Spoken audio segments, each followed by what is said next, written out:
I'm Jessica with Lifecycle Sherpa, a community and resources for those affected by Parkinson's disease.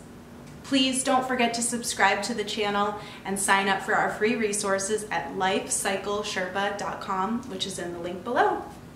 Okay, let's do it. In this video, I'm going to show you how to use the button hook side of a button hook.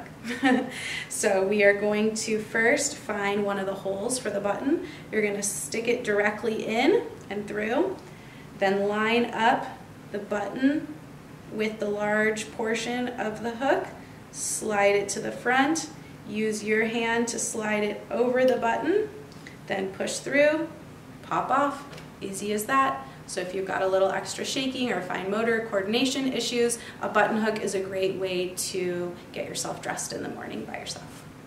If you found this video helpful, please like it so that others can see it too, and don't forget to subscribe for more.